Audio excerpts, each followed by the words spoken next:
Hello and welcome to A Cup of Conversation on BRT2 TV. I'm your host, John Guzzi, and this week in the studio I have a very lovely young lady, and we only met literally about half an hour before this program started, and we spoke earlier on in the week to organise this interview. I am with a nutritionist. What a way to end this year on A Cup of Conversation with somebody who is looking healthy and positive and hopefully will influence us as well. She is a nutritionist and dietitian from Gazi. My guest today on the programme is Eda Gilanlıoğlu. So Eda, welcome to the programme. Thank you. It's very nice to have you here. Thank you for coming on this horrible, wet, cold day all the way from Gazi. It was a pleasure. And I hope, I'm glad that you got here safe and sound. Yes, I have. Now, Eda, as I said at the introduction there, we only met literally about half an hour before this interview started, and you found me via a mutual friend, and you contacted me earlier this week, and so I'm really happy that you got in contact with me, and I'm very happy to meet you now. Me too. I think people need to know things before New Year. Yes, and there are lots of good things that we need to share with our lovely listeners and the viewers. Now, first of all, let's find out more about you. You are currently living in Gazi, yes? Is that right? Yes. Where are you from originally? Because you've got very good English, or like another London or a British accent. I was born until I was 6 years old in UK, Edmonton, and I came here when I was 6 years old. Now I'm 26. It's been 20 years. Really? Wow. Yeah. So you really had all your schooling here and everything as well, did you? Yes, everything. So, and that was all in Gazi? Is that where you came when you were 6, or did you? Yeah, everything. Is that where your family is from? Your parents are from? Yeah, my mother's from England as well. My father's from Cyprus, and we all came here, as I said, 20 years ago. Right. And I'm happy. I like both sides, though. I don't compare. You don't compare? Nah. That's the best way. Every country's got a different culture. Every country's got a different beauty. So I don't actually choose. I would prefer to stay here, prefer to stay there. Everything's got something, you know, positive about it, I suppose. And if you accept where you are and are happy with your life where you are, then you can make a go of it. And you don't have to think about any other life, any other country. If you actually like living, if you actually love living, it doesn't matter where you live. That's true. And you look like as if you're a very positive woman who loves living, got great energy. I am positive. I usually like talking to people, you know, open up a conversation, getting to know everyone, getting to know what they think and how they look towards their own lifestyles. And I like influencing things like what you said, because nutrition also, you know, is my career now. And I usually like to get to know people and to think on what they're actually focusing in life, how they're actually eating, what is their lifestyle. And I like influencing them on towards something which is right for them. So you grew up in North Cyprus, you had your schooling here. When you graduated from high school, did you go to university? Of course. Where? Where did you go? I went to first Near East University, then I moved on my last year to Eastern Mediterranean University because it was much more closer to my own place. Yeah, so I graduated from there, did also my master's degree, and after I finished, I actually started working for nearly 3 years now in my own clinic. But on the first year, I actually did teaching in the university as well for nearly half a term, and then opened my own clinic. And afterwards, it's been nearly 2.5 years I'm there now. Excellent, well done. So congratulations with your clinic and everything. Thank you. Now, let's go back a little bit and find out how you decided to go into nutritional dieting. Oh, that's a lovely story. Tell us about, because I mean, the thing is, I mean, you look very good, very healthy, very well. Obviously, you look after yourself. You have to put on a good show too. I have to. Otherwise, people say, how can you be a nutritionist if you've got any flaws? But when you were growing up as a young woman here in North Cyprus, were you always conscious of what you were eating, drinking? Or was it something that you found out later on in life? I mean, how did you Look, you don't actually know when you're born or when you're like 6 or 7 years old. You don't actually know what you're going to be. When I was actually very small, my mother knows as well, I've always wanted to be, you know, a hairdresser or something. And when I was 12, I wanted to be a singer, a dancer. And when I was 18, I always wanted to be a lawyer because my father's a lawyer as well. And I grew up as, I can't say actually I'm a daddy's girl, but I love my father a lot. And I actually wanted to be a lawyer just like him so I can do what he's doing and be like him. Because you always, when you grow up, you always see your mom and your dad and you want to be like them.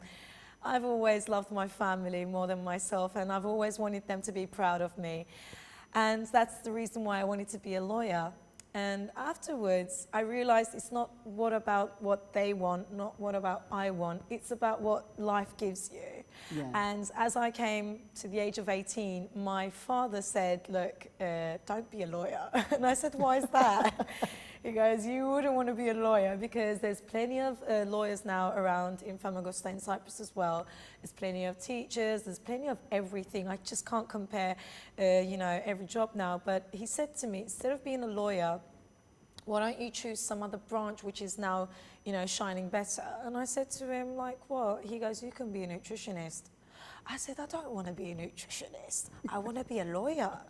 And so we had this little conversation, debate there actually, but it kind of took like 3-4 months. That conversation kind of took 3-4 months, and afterwards I decided to be a nutritionist. We started from year 1 to year 4. First, it was all like, you know, cucumbers, tomatoes and lettuce. It was different subjects. And I was like, oh, God, what am I doing here? But as I grew, as I get to know my own subject as well, on the 2nd, 3rd and the 4th year, I loved it. I was the first in class. I had my CGPA was 4.00. Wow. And I was successfully graduated on my subject, and my teachers loved me. I know that because they wanted me in Near East. They wanted me to be with them as an assistant. But as I moved to EMU, Eastern Mediterranean, I graduated again from there, from my CGPA again, first place. And then I just had to do my master's. I thought I have to, you know, upgrade myself. Did my master's as well, nearly 1.5 years. And afterwards, I finished and I said, okay, I have to do something in clinic because I can't sit down and I can't always teach students and everything every time. I'm a bit of an energetic person. And because I'm energetic, I need to spend my energy on people, on talking, on giving an effort, on writing them their menus, their diet lists, running around on TV programs, radio programs. And, you know, for example, you can go to a restaurant, write their own diet menus and help people as they come to eat healthy menus. I like, you know, I like running around. I like working. I just can't sit down. So you're not a 9 to 5 person behind the desk all the time? I couldn't. That's why I said half term on the first 5 minutes when we spoke. Yes. So, Eda, you did your studies and you've got your own clinic now, but obviously when you did your master's, did you specialise in anything? Because, you know, this is looking after ourselves now. I specialise on obesity, hypertension, right. Especially these are the most, you know, it's got a high percentage of illness now in Cyprus as well, because people now everywhere has hypertension. People now everywhere is a bit, you know, overweight, and you can't find people which are very, you know, slim. Because we used to talk about... We like eating. we love our kebabs, don't we, too much? Yeah. But, I mean, for instance, we used to talk about the wonders of the Mediterranean diet, but I see now that people in North Cyprus, we've got more people who are conscious about their looks, now we are 50% more conscious. And also, like, people going to the gym more, maybe having proper... you know, coaches there giving them, you know, the right workout to do. Yeah. And alongside that, we also need to, you know, eat and drink properly as well. It's not just exercising. We need to do this. So, okay, you have a clinic now, and somebody comes along. What's the normal type of client that you've got at the moment coming into your clinic, Eda? I mean, are they people? Is it normally women who are overweight, middle-aged women? Do you have young people? Do you have men coming along? To be honest, I know. I feel like you're going to give this reaction, but my client, which is very, very little, starts from the age of 4. Really? Yeah. There's a little boy that comes to me. I can't give no names. It's Don't say anything, Of course. He's 4 years old, for example, and he's 36 kilos. 4 years old and 36 kilos. And this goes to the age of 85, 86 to the kilo of nearly 90, 80. And you have to, that's the hard thing of my job, you have to talk to people with their own age group as on the same mind. For example, you can't talk maturely. You can't talk like, I'm your dietitian. You have to talk like a sister. You have to talk like a friend to that kid, because they will either get scared of you or they just won't talk to you. They won't acknowledge you. This 4-year-old, Eda, that you're talking about, Does he have a certain problem medically? No, loves eating. He just loves eating. Just loves eating. So and this is something. yeah, Well, his mother as well is like. Mother and father are not helping, are they? Well, I can't In a say way. they're not helping. Trust me, the mother helps the boy more than the father. The father takes the kid everywhere, and I'm like, why do you do this? And he wants it, and he looks at me with a twinkle in his eye, and I'm like, don't do this. Don't believe the twinkle in his eye. Leave the kid alone. And they're like, he wants to eat doner, he wants to eat kebab, he wants to have his buttocks and choleks and everything. And when kids want to have stuff like this, you've got to stop it, because if they have a nutrition, for example, like high in carbs, high in protein, high in fat, you just can't stop that kid. For example, like I said, this kid loves to have kebab. This kid loves to have, for example, walnuts, lots of walnuts. This kid loves to drink Coke. This kid loves to have cake.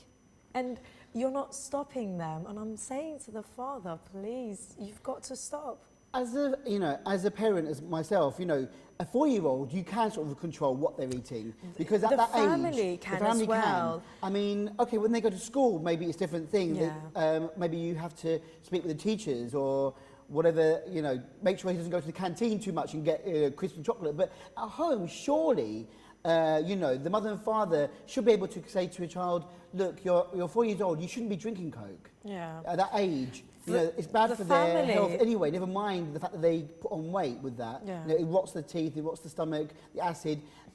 So with the child, do you also have to sort of like educate the mother and father as well? Look, I did do that obviously when they first came, and they were actually, trust me, they were actually very influenced by my speech when I said, Great. look, your son is 4 years old, this is a serious situation, his body is changing, he's growing, and you're going to give him an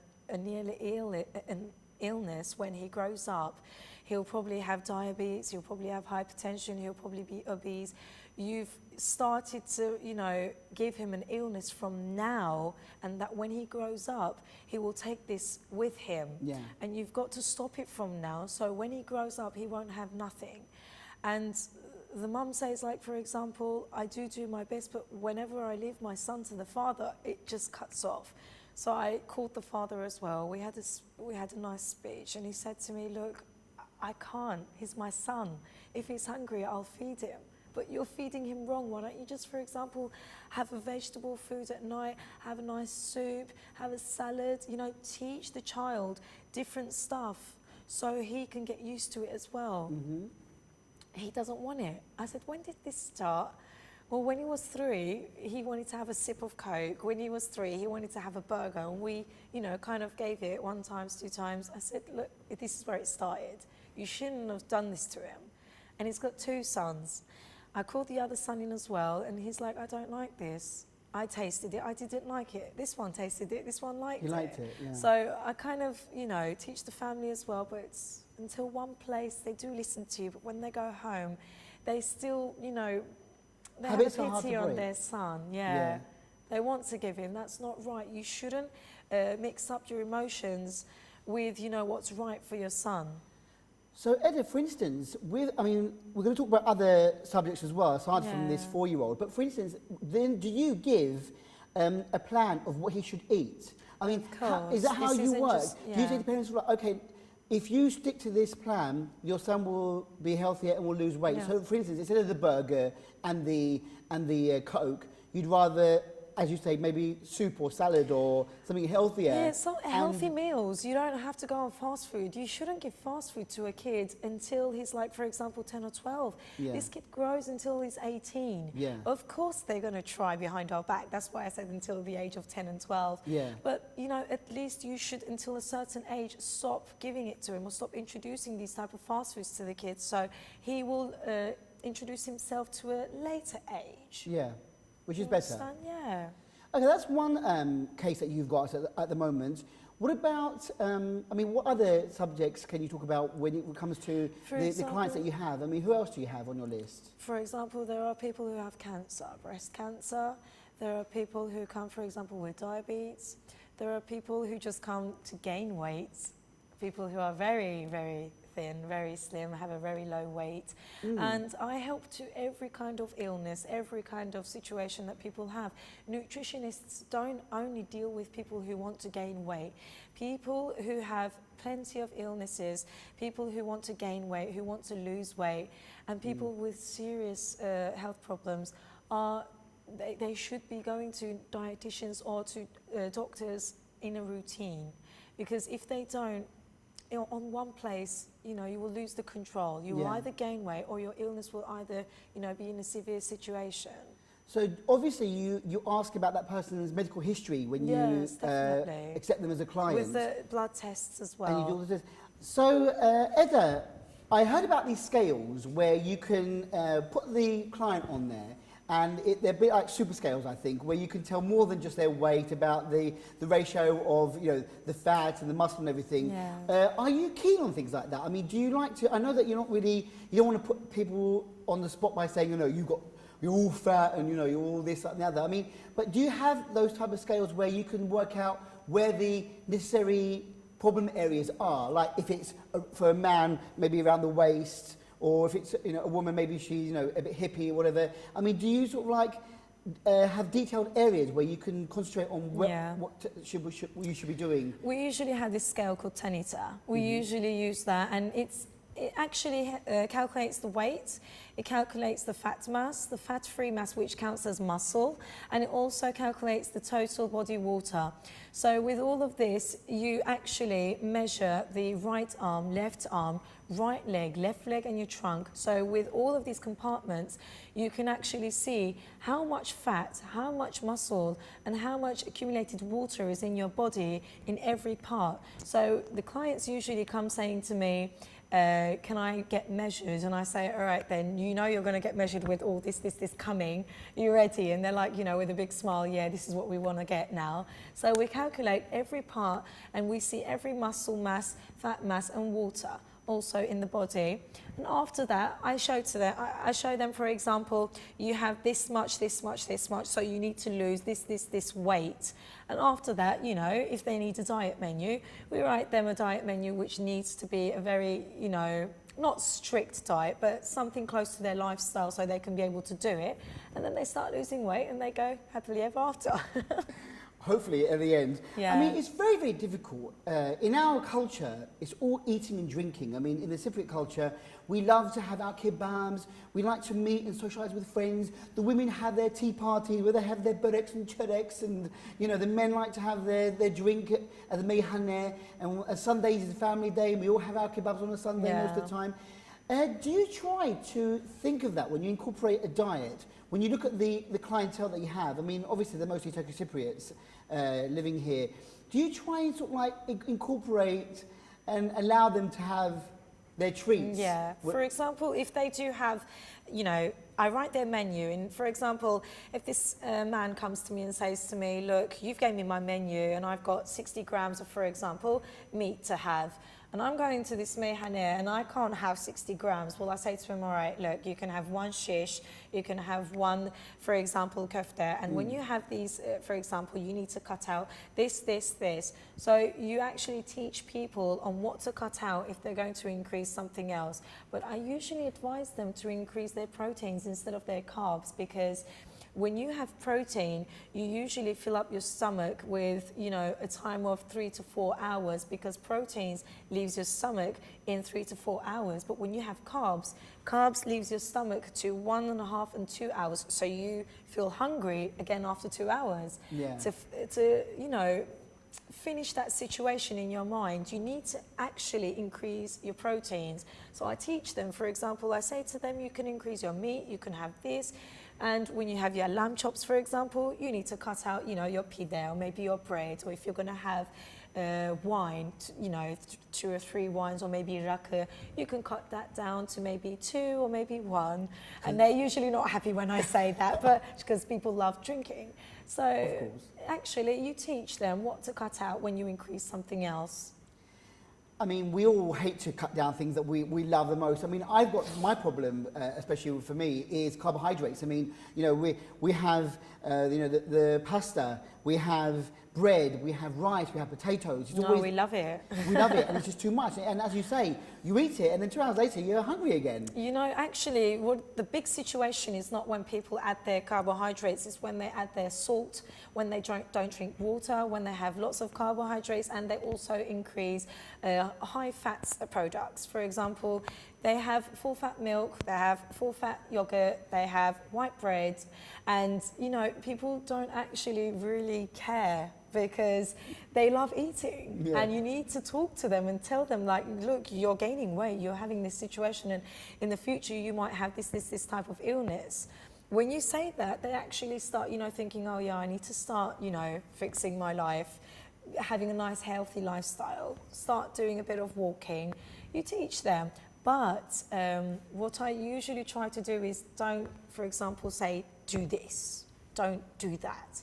You just tell them slowly, and you actually show them what's going on. When you show people of what they have on their measurement, for example, you have this much fat, you have this much water, yeah. They actually feel like, okay, look, she's showing me something. I've actually got something there, so I have to fix it. If you say, look, you have to do this, do that, do this, it will go from here, it will go out from there. I know. I mean, you have to. You're like a psychologist in a way as well. At the same time, definitely. To actually help these people through, I don't know, obstacles in their mind. Like, I can't do this. I can't not eat that. I usually say to live healthy, you need to think healthy. Yeah. It's very important. If it's not in mind, you can't be healthy. If you want to eat something, then if it's not something, for example, healthy, and if it's fast food. And if you're going to eat that fast food, and if it's in your mind, it's finished. No one can change that. So you've got to finish it in your mind. And after that, the game's over anyway. You can just eat healthily. You've got to make it your lifestyle. Looking around, when you see, I mean, okay, you're based in Gazi Mausa, so you probably know more of the people in that area. Yeah. But I'm sure it's probably the similar situation in the whole of the country. What do you think is the biggest problem with the people that you see coming to you? Is it people who are just eating badly, who, if they ate a little bit better, would lose that weight? Or are we becoming more obese? Are we becoming a nation of diabetics? People are much wiser now, trust me. There's lots of clients who are much wiser now. They come to you, they're like, yeah, I know that, it's okay. Yeah, I know not to have carbs, it's okay.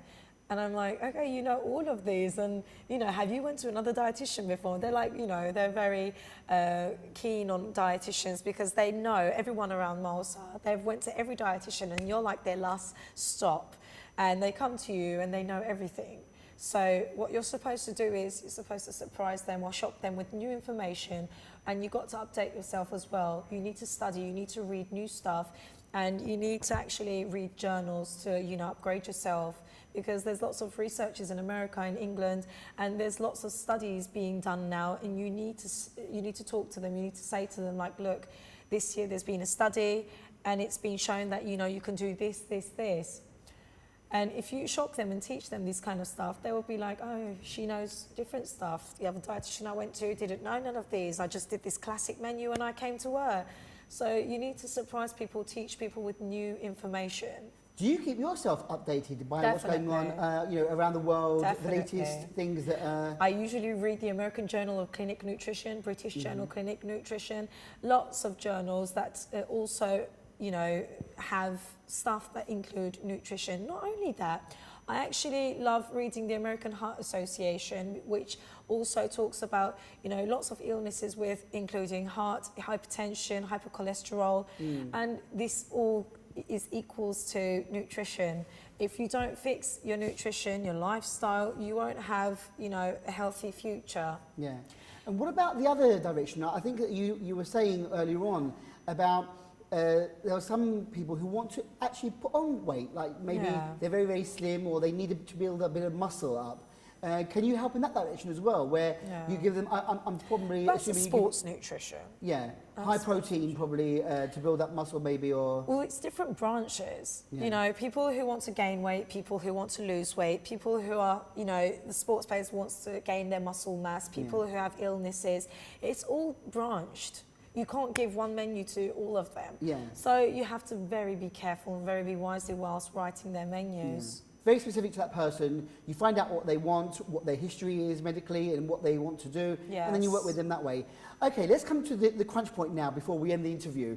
I want to learn about this time of the year. This time of the year is an awful time of the year for all of us because we're socialising more. It's the festive season. Eating, drinking more. We're drinking more. It's the new year is literally around the corner now. Yeah. So if you could advise people, general people now watching this programme about, for 2017, for the new year, what would you advise? What habits should we break? I mean, how can we get through the new year without overdoing it? Should we keep to 1 glass of wine if you're drinking alcohol? Or should you just say, okay, pig out on New Year's Eve and then go into a diet on the 1st of January? I mean, what would you advise for us to do? First of all, I advise people to usually have, 2 to 2.5 litres of water.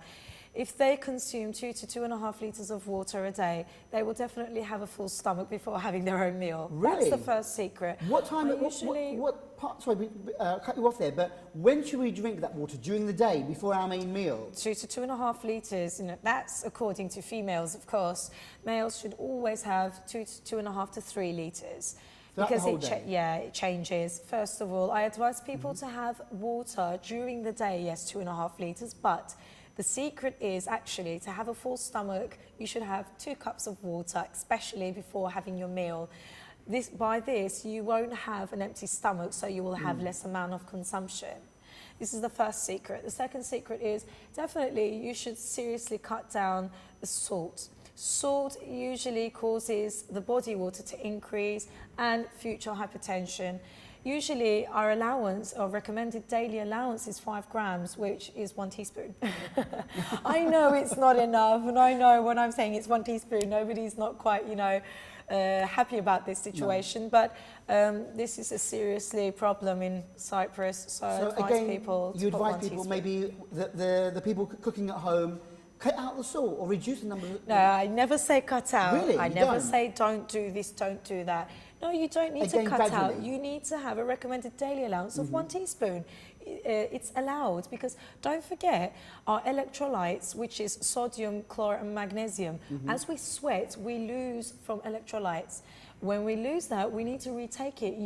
Every person can't have 0 sodium, 0 salt. Yeah. The body needs salt. The body needs sodium. So we have an allowance of 5 grams.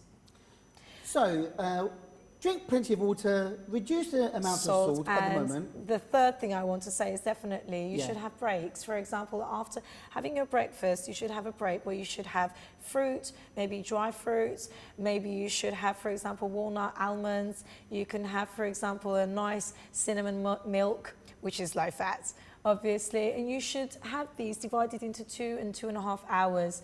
You shouldn't have breakfast, meal, no dinner, no. You should, for example, have your breakfast, your break, your dinner, your break, your meal, your break. You should always have 2.5 hours between each break. Very, very important, because in my lifestyle, for instance, I'm referring to myself now, I skip breakfast. Yes. I'm lazy, I get up in the morning and go straight to work. And then, of course, I have my coffee, for instance, in the morning, and then I have lunch. So really, my metabolism isn't starting until later on in the day, which is very bad, isn't it, I think? Yes. People say, breakfast is the most important meal, but you're saying eat constantly, every 2 hours, have good snacks, maybe have some nuts with you, as you said, or some fruit. So is that good to keep the metabolism? I mean, which meal would you say is important? Is it true that breakfast is very important to start the day off with? Definitely, because breakfast gives you enough fibre, enough calcium, and it gives you enough energy to work your system.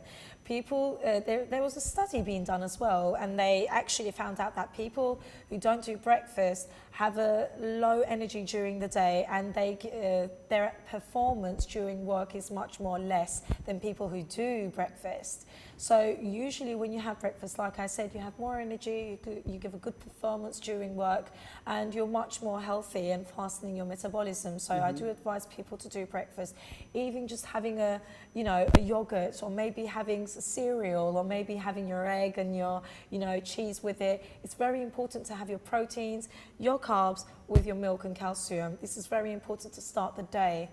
And also, like I said, you need to have a break, have your dinner, your break, and as this goes, your blood sugar levels balances. Yeah. When you balance your blood sugar levels, you won't starve. And when you know, for example, have your dinner, you won't be like, oh my God, I'm crunching, I'm so hungry. You won't feel that because 2 hours earlier, you just had an apple, or maybe 2.5 hours earlier, you had a nice, you know, a Nescafe, for example, with, you know, 2 biscuits, or maybe 3 almonds, 6 almonds. It doesn't matter. You've had a break 2 hours ago. So you have a less appetite when you have, for example, your dinner.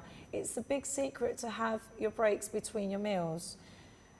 So that helps you in a way when you have those breaks, when you come to your main meal. Because what it is, again with Cypriots, our eyes are never full enough. Oh, I want that, and I put a big... We don't do no breaks, that's why. So, you know, maybe when we have our lunch as well, or when we have our main meal, should the portions be controlled as well a little bit? You know, don't overdo it with, you know, 2 or 3 spoons of rice. Look, I always advise my clients, look, instead of, you know, adding your carbohydrates or adding your proteins to your plate, increase your salad, increase your vegetable meal, increase maybe 2 or 3 tablespoons of yogurt, but don't increase your meat, don't increase your chicken, or don't increase your carbs, your pasta, your rice. Increase the ones which are less in calories. This is a little tactic that I teach them, because if you want to lose weight and you're hungry, you've got to increase things which are low in calorie. For example, I say to them, you're hungry and it's not your time to have your meal. It's only been, for example, 2 hours and you're supposed to eat 3 hours later. Have a cucumber, have a tomato, have lettuce, have, you know, for example, carrots, squeeze lemon on them, you know, just have them as a little snack. You've got to have snacks between your dinners, that's what I'm saying. All very, very informative, Eda. You've got, you know, a great manner with you. I'm sure all your clients are relaxed. I'm sure they come back to you again. I know you were saying, one of your, you told me a story earlier on about how you had somebody who lost 15 kilos, went away, had a break, and then they came back saying, we want to, you know, we put on 5 again, and so can we come to you? That just goes to show how much they trust you and how much they need your guidance. Do you think, because, I mean, obviously you're doing your job very well, but also, do you think people want to be a little bit frightened by, oh my God, I've got to be really good because otherwise when I go to Eda and she weighs me, she's going to tell me off? I mean, are they a little bit scared of what you might say? Never. You shouldn't react to people like that. You should be very careful because people trust you. And just because they gain weight, you can't judge them saying, how dare you gain weight? How could you do this? How could you do this? I told you the right things. Yeah, you usually just teach them and you say to them, look, it's possible. You can gain weight nowadays. You can lose weight. You know, it's normal.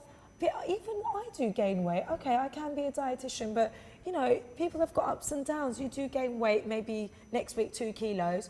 You can lose it nearly next to the 3 weeks, but you need to teach people it's all in their own hand. They can lose it and they can gain it. It's all up to themselves. So when that person comes to me and he says to me, I've gained 5 kilos, it doesn't matter, just have a sit. I'll help you. You know, just, you got to, you know, it's not a big deal. You've got to show them that so they can trust you and be relaxed next to you.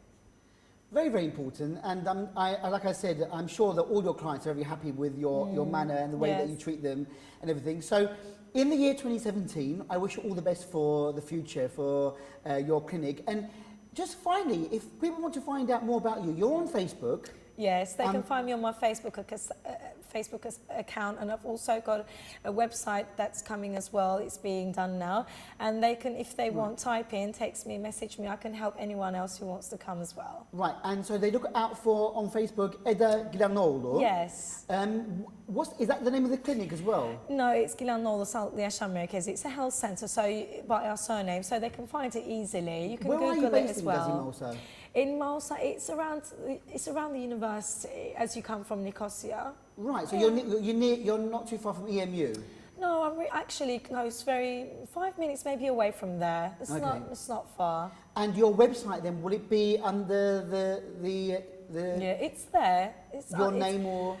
Under my workplace, it's got my number, it's got my name, surname. It's on a place barely you can see. So if just people want to communicate me, they can write my name, surname. I'm on Google as well, on YouTube as well. Plus I've got my Facebook account, which is enough for them. Right. And if there's any type of situation they want to talk about, just one message and I can help them. Fantastic. And you know, I'm sure that in the new year, some of us will be probably thinking about how we can be a bit healthier. You know, we make our resolutions, don't we, sometimes? Like, Definitely. You know, in 2017, I want to be fitter. Or I want it's to the do popular what- Mondays. This Yeah. Monday I will start. Yes, Which that well, Monday Monday's never going to be a good comes. day for everyone to start something new. But, you know, seriously though, take this opportunity now to maybe, you know, introduce yourself to Eda. She's very, very warm lady. She's very, very happy to meet new clients. I'm sure she'll fit you into her busy schedule. Thank you. And, you know, I mean, do you get people from coming from Lefkosia even to your place? Yes, I mean, yes. is it, you don't mind people who are from Yes, others? some people from Lefkosia, maybe one or two from Kyrenia because it's hard to come to Yeah. Malta.